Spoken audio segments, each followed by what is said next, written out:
Well, Mark and Lori, we've talked a lot about PTC, positive train control, and how that technology could have prevented this accident by slowing the train down, but was not operational on this stretch of railroad out in the west.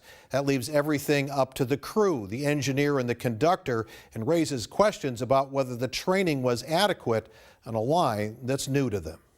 These pictures were taken shortly after Monday's derailment. And that sign at the start of the curve where the train left the tracks, that T stands for Talgo, the low-slung passenger cars which made up Amtrak train 501. The P is for a more typical passenger train. This is a speed limit sign. That 30 means 30 miles per hour. Professional railroaders say that's how fast the train should have been going when it headed into this curve.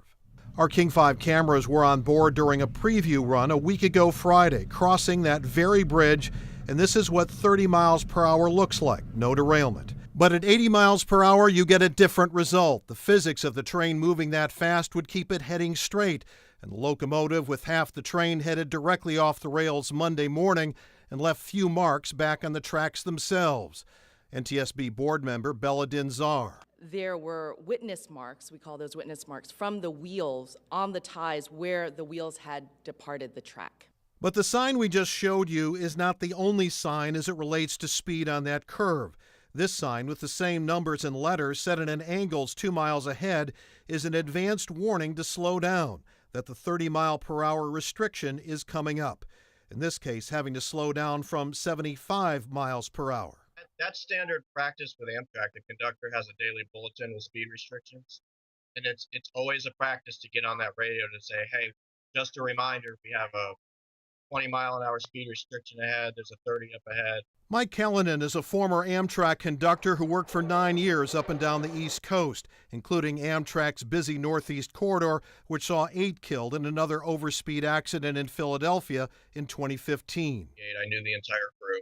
I trained the conductor that was working on that train. Callanan has become an Amtrak critic and safety advocate. He says not only the engineer, but the conductors need to know every inch of the route they run, and the NTSB says that familiarization on this stretch was just 2 weeks prior to last Monday's derailment.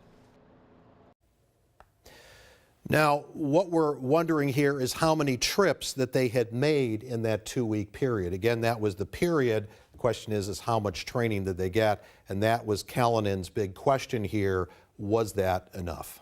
Last night we heard from the CEO of Amtrak, who said that sometimes it's perfectly admissible to have one person in that engine, but there was a trainee, wasn't there, on this ride? There was a trainee, another conductor who was becoming experienced doing what we were talking about, being able to see everything as it went by. So you know, okay, I've got a speed restriction here, I have to get rid of it, ready for it here. What are the industrial sidings? All these things Callanan was talking about earlier. And if you know that, even though you're in charge of the train, the conductor's in charge of the train, not the engineer, and you're back in the passenger section looking out the side window as you're going by and you're saying, hold it, I'm here, we shouldn't be going that fast, get on the radio, say what's going on. Wow. So even short of PTC, which everybody's looking at as sort of the shining bullet here and would have helped, says the crew training is critical. Okay, Glenn Farley, thank you.